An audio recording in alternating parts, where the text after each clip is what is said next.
absolutely blows away their old model.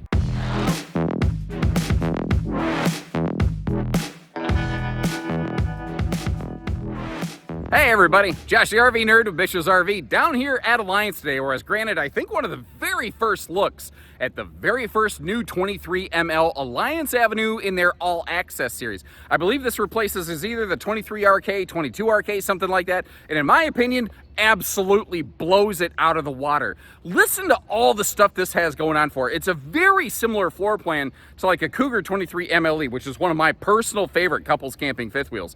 This thing comes in 27 feet 11 inches tip to tail total length, which could be good for even state and national parks. Has Goodyear tires, auto leveling, and a more ride suspension package. So if you are going to tow it around and bop around, it's something that's not going to get rattle trapped to death, and it's easy to tow and navigate. And for travel stops or stealth mode Cracker Barrel stopovers, you can get to all of your cool kitchen stuff, the dining, the bedroom, and the bathroom, and use all of that without ever touching the slide button. So it is a traveler's dream coach right here. But one of the key things with it being an Avenue is that it's wide body. So it's giving us more space in every area of the RV without making the RV longer, which is really awesome and attractive.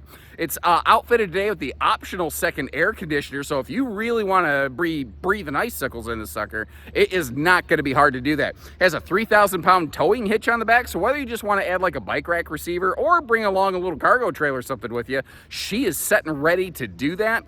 It is carpetless, ventless flooring, easy cleaning, and I think it is an absolutely stellar, fantastic addition to their lineup. And if you appreciate how we get down here, we show you the good, bad, ugly with everything in between, make sure you hit that subscribe button, like our video, and as we go on this new floor plan here, we're looking at the very first prototype. Let them know where they nailed it and how it could be improved a little bit further, and let's get that feedback to them as soon as possible. What do you say? Now, a couple quick notes before we really kick it off and get going here. First of all, it's a hot day, and Alliance was kind enough to pull this up and plug it in, and I've got the air conditioner running right now. So as we go through this RV, you'll actually have a really good idea of like how much noise the air conditioner does or doesn't make. And I'll tell you, it's a Coleman Mach air unit, and I've got it absolutely cranked right now. Like for instance, right now the room is 78 degrees, and I've got this thing set to 60. So that air is going about as hard as it can, and I've got it on high fan mode. This is as noisy as it's going to get.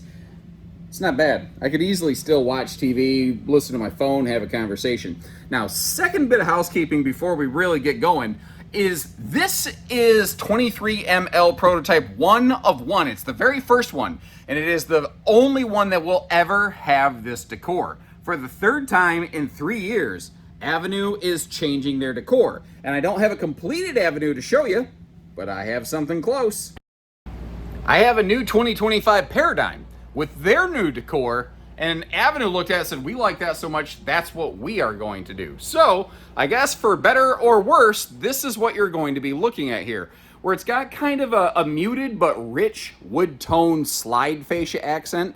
But when we get into the actual cabinetry, it's not farmhouse, it's not just brown, it's just a really clean, subdued sort of gray tone. And for me, it looks kind of classy, but it's also the kind of decor that could very easily respond nicely to any sort of color combination. Like if you want to bring some special towels or rugs, blankets, or anything like that, it will start to look like spring to life very, very quickly and look a little bit maybe less executive, unless you prefer that look.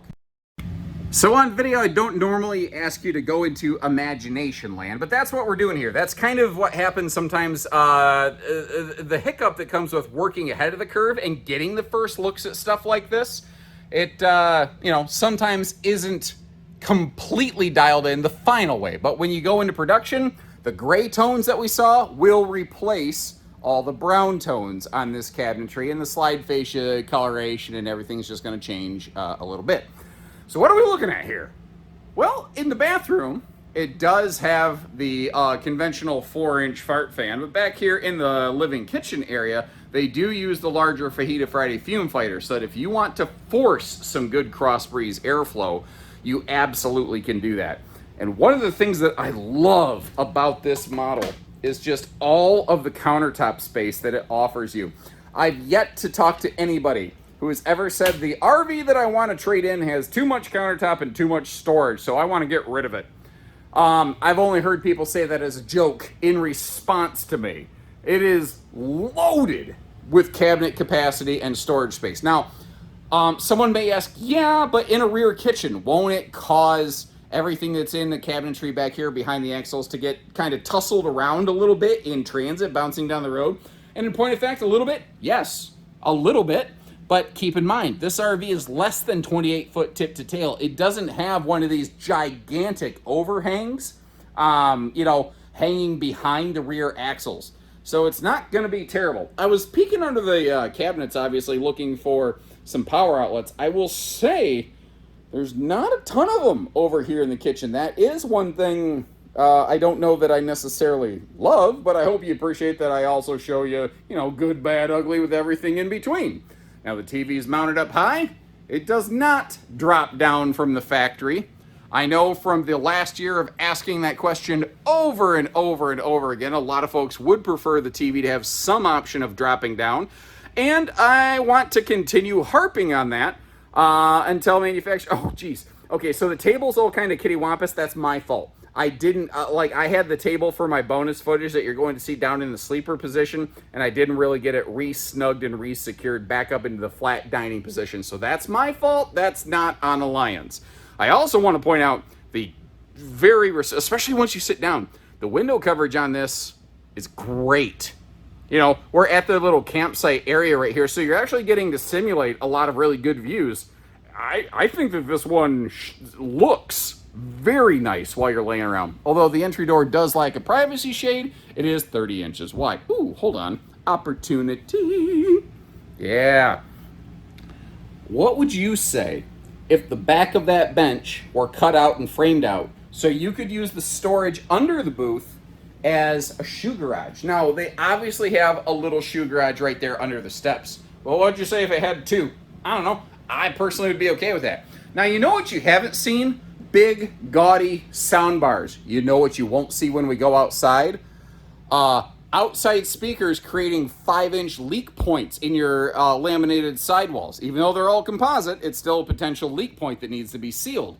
And so they've just eliminated a lot of that annoyance. What they do have, though, is a Bluetooth speaker system inside. And essentially, you kind of control that stuff right up here. It's easily accessible, but it's also kind of tucked away, so it's not really like in your face the whole time, What do you think about that big cabinet not actually going all the way up to the ceiling? Some people like it for decor purposes. Some people feel it's a dust collector. I guess I can absolutely understand both those points, and I am thankful for this air conditioner right now. I'm standing right under one of the vents, and it feels fantastic. The flooring, carpetless, ventless, easy cleaning, pet friendly, spills are, less of an issue. Alliance really likes to try to put the 3-seat recliner party sofa in where they can. That slide was just not big enough. So instead we have the XL Cuddle Killer, armrest in the middle section right there. Also, your main cabin lights and the lights over there in the slide, they are both they're both, I guess, armed, you could say, with dimmer switch lighting, in case you want to just kind of bring the lights down a little bit. Speaking of which, closing those blackout privacy shades, bring the lights down. You also get to see a lot of the storage that we have going on over here. Now, those recliners are wall huggers, by the way, and that refrigerator is like a 10 plus cubic foot 12 volt DC compressor fridge. There's a blank panel under it. I suspect is dead air wasted space. Personally, I would prefer it if they opened that up, even if it wasn't fancy looking down there. I like to have options to do stuff where I have the chance. That is also a little bit bigger oven and like a residential size microwave. It's not convection, but it is large. And with the large overhead cabinets, they had the opportunity to really maximize the storage by throwing a shelf in those. And did you notice where my backpack was stored under the countertop? There's also a wide open space right there begging for a large wastebasket. And those are all things that I look for. Like, if I look at an RV and say, if I was going to move into this, if I was going to use it, how would I use it? And this floor plan checks almost every single box I would like, One of the only things I would like, again, is just a little bit better plug access around the kitchen. Now, you saw where my laptop was sitting. There's obviously a plug above that that's powering it right now. And then there's another one over on the, under the overhead cabinets in the kitchen. That is a large TV, though, isn't it?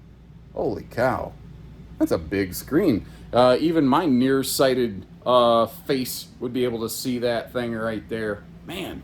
Moving forward here, I do want to point out, too, Alliance seems to be ahead of the curve on setting a trend. A lot of manufacturers are going away from smart command systems and just going to switches. Why? Reliability. A lot of manufacturers are saying a plain switch panel is just more reliable, keeps you camping more problem-free, and keeps you out of the shop longer with less headache. I think that's what I'm looking for in an RV. More fun, less headaches. Sounds awesome to me. Again, keep in mind as we move into the bathroom and the bedroom, these decors are changing. So I want you to have an idea of kind of, what you're looking at here. Although they did, I think, a really great job on this bathroom, with one little exception that is being addressed as I understand it. I'm going to hit that in a second. The heat vent, you can see they don't have any sort of vents in the floor. So if you're playing the Game of Thrones, you don't have to deal with any sort of everyone's favorite actor, Peter Sprinklage. Now, if you're looking at this is the very first prototype. It's the proof of concept. And the toilet's too close to the wall. I have it on pretty good authority. They're going to be turning that toilet and or sliding it slightly closer to the shower, which will mean the way that I'm setting in this bonus footage, that's kind of how that's a more accurate representation of what this will look like when it goes into production. Now, I also want to point out, this is another area where the wide body nature of this RV really benefits because it's 5 inches wider through the entire rig. So they have more, you have more room to stand when you get out of the shower. You're not doing some weird little weave maneuver when you get out of the shower. It's just easier. And you also saw I had plenty of headroom in there. Now, one of the other things I want to point out is I think the bathroom storage in here is pretty respectable. Starting with that medicine cabinet and then twisting around for some good dedicated enclosed linen space, which I love. Plus, we have 2 very respectably sized drawers and a perfect spot for a wastebasket in the bathroom. Once again, those are all boxes I look to have checked when I'm looking at an RV's bathroom, and I think that they have, again, nailed it here. Now, there is a little bit of a magnet holdback on this bedroom door, so those silver handles don't smash into the wall and gash anything up or get broken. So the door actually holds itself in the position that we're sitting right now.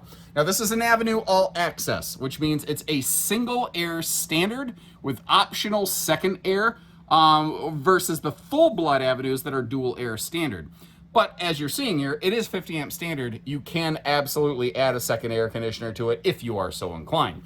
It is a true queen bed, to my knowledge, with no size swaptions. It is just a true queen bed till death do us part. One of the interesting things is with this being a 5-inch wider body, 101 inch versus a standard 8-foot 96-inch body, there's plenty of room to walk around the bed. I feel like this has the capacity to go to a north-south king and still be walk-aroundable. Although this cabinet and the drawer below it would have to shrink. So, there's that. Great locations for the household and USB outlets on both sides of the bed. If I twist you around here just a little bit, once again, they were very good about not putting heat vents in the floor, even up here in the bedroom. Some manufacturers will try to slip one in the bedroom when you're not paying attention. Again, dimmer switch lighting down here, even in up here, I guess, in the bedroom area.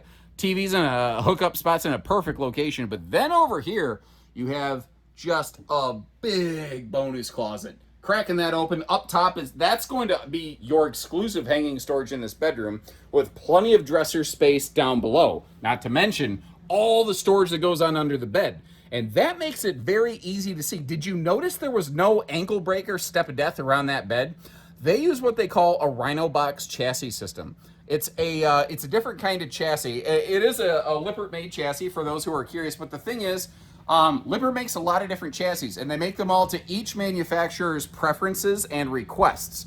This design is also called a Space Saver upper deck, because it has a giant front support beam, so they don't have to do midsection cross members like a lot of manufacturers do. Now, to help this thing ride nicely down the road when we step outside, I would like you to note that it does have a shock dampening pin box to go along with the shock dampening suspension package. So this is going to be a nice ride handling kind of fifth wheel, where I don't think a lot of people are going to feel the need to like try to exchange the pin box to get something else. I'll tell you what though, this RV's travel access is about as good as you could ever hope for in a fifth wheel. Because the location of everything, like you can easily get to the refrigerator. With the slide closed, there's nothing stopping you from getting in it. Now this rack and pinion slide, while it's retracted, you really shouldn't be sitting in it and occupying it, but you don't really need to. If you're making a travel stop and you're grabbing a bite to eat, the dining is in the main floor of the RV. So that's not a problem whatsoever. And with your entry door being located right here off the hallway, getting into the upper deck in case you're dealing with an upper decker or you want to sleep in that True Queen bed, which is not mounted in a slide, which is always going to be travel functional. All of those things work here. So for travel stops or stealth mode overnight camp, it is awesomely capable. And while I love the living space and the layout, it really speaks to me, and it absolutely nails a lot of the things that I personally like. The towability factors on this are fantastic. I do still recommend probably a 3/4 ton minimum truck, even for a small fifth wheel like this, just to manage the fully loaded, hitch weight and expected hitch weight once you had cargo into it and you had a fifth wheel hitch into your truck and you occupy your truck. You're really going to be beyond the payload ratings of almost any half ton out there. Technically speaking, there are a couple configurations of half tons within the realm. I don't think you'd regret a 3/4, but like a gas 3/4, probably make a nice fit here. I don't know that you got to go super crazy heavy duty 1-ton dually diesel, brother. Although if you're going to go up and down a lot of mountains, diesels absolutely reign supreme in terms of performance going up and down hills, basically. Now, because it's a kitchen all the way in the back and a bathroom closer to the front, they were not able to cross plumb everything together, which would have been awesome. But I hope you appreciate that I'll point out stuff that also isn't always awesome. 60,000 BTU tankless on-demand water heater still has that fully enclosed, encompassing docking center. One of the things that I like too is they don't use a lot of smart command systems because, they can be kind of a pain in the neck. They just put physical switches outside. So if you want to open and close the slide box right here, you absolutely can. And I wanted to pull this panel off because they're very good about giving you easy access to things. I wanted to kind of point out there have been some questions about water systems. You can see that they're basically PEX on everything where they can. Now you might notice one flex hose in there if you got real eagle eyes. That's coming off the water pump, the back side of the water pump. That is absolutely code required to be a flex hose, although it's not like a PEX fitting on a flex hose. It's a specific part designed exclusively for that. I want to point out the 30-pound propane tanks as well, because when you start getting into these smaller fifth wheels, I've seen a couple brands who are trying to be a couple bucks cheaper doing 20-pound propane tanks rather silently. They don't talk about that. Kind of like we don't talk about Bruno, if you know what I'm talking about. We don't talk about it. Like Fight Club, except everybody talked about Fight Club on Facebook. It is a 101-inch wide body design, just like the Big Bad Paradigms or the Paradigms by Allianz, if you are, of the educated variety. But it's short. So they gave us that wide body benefit living space without making the entire RV super long and like scary, intimidating to tow around. Now, obviously, it's a little wider in the lane, so you might want to factor that in. The awning is one of those things that you go, ugh. Like, it's not bad. And I love the location of the entry door under the awning, dead under the middle. So if it's a rainy day, it's easy come, easy go. But because of the taper of the roof line and the location of that camp griddle kitchen that we're going to go look at, they were not able to extend the awning back further. And because of the orientation of things inside, they can't just slide the camp kitchen forward. This one just kind of is how it is, The passenger storage is fine for a smaller fifth wheel. It's not massive. It's not super shrinky dink or anything like that. But this is kind of cool. You can stand right here outside and you can operate your awning. You don't have to go indoors, outdoors. Again, they don't make you R2-D2 beep boop this sucker. You can just stand right here and open this up. Now, normally I'd have done this off camera. For whatever reason today, I felt like doing it on camera, maybe just to do something different, I guess, so that you could kind of understand what it's like. But we're doing it in real time, you know. That's what, however long that was, what, 15, 20 seconds? Your awning is open or closed. And suddenly, we've got some nice, shady patio space here. And with no slides on the campsite, at least you get to pretty much fully use that awning. Although the flip-out stable steps eat into that a little bit. But without those stable steps, this floor plan wouldn't be possible. Or if someone tried to build it, it would tow like spit. Because when you see the wheels and the steps overlap, the wheels, because of the stable steps, they were able to put the tires and the running gear and everything where they balance best for best handling, best ride, best towing. Now you look down there, you see the More Ride suspension package with wet bolt fasteners, Goodyear tires, and a 4-point auto leveling system. That's a lot of awesome content on a smaller rig like this. Outdoors, we got Dad's medicine cabinet and the big giant griddle combo, which double extends so that if you are cooking on here, but you still want to get into that fridge, you can do so without burning yourself, which is nice. They are also still using that ladder rated to hold more weight. So if you're American size like me, you just have a little more confidence getting up and down that sucker. And right up on the roof line, you see the 200-watt solar package. Originally, they were thinking of not putting that on the Avenue Wall Access series. Pretty sure that became a standard object on these, though. But it also has what I guess we just call a towing package. It's rated for 3,000 pounds, which is perfect. If Aunt Edna, croaks on the Clark W. Griswold family Christmas trip, you don't have to strap her to the roof of the Wagon Queen family truckster, which, if you think you hate it now, wait till you drive it, is the slogan. So that should tell you something right there. But the fact is, you want to put bike rack or cargo pod or portable generators or something like that back there, it really opens up a lot of feature and function on this RV. Or you could just do nothing with it. That's up to you too. But when this video began, I mentioned how it's a very similar layout to like a Cougar 23 MLE. Arctic Wolf also makes something like this, and a lot of brands are now starting to build a floor plan like this. I'm gonna leave you links in the description, first of all, to check for pricing and availability on this one, so you never have to call a salesperson, that's easy. Secondly, take a look at a couple of the other videos on layouts like this I put together, and let me know which one you would go with and why, and I'd be kind of curious to hear that. And until next time, if you like how we get down here and get you the early first look at stuff and you want to catch the next early first look at something, subscribe if you haven't, follow along, and thanks for tuning in. Take care, stay safe, have fun, and happy camping, everyone.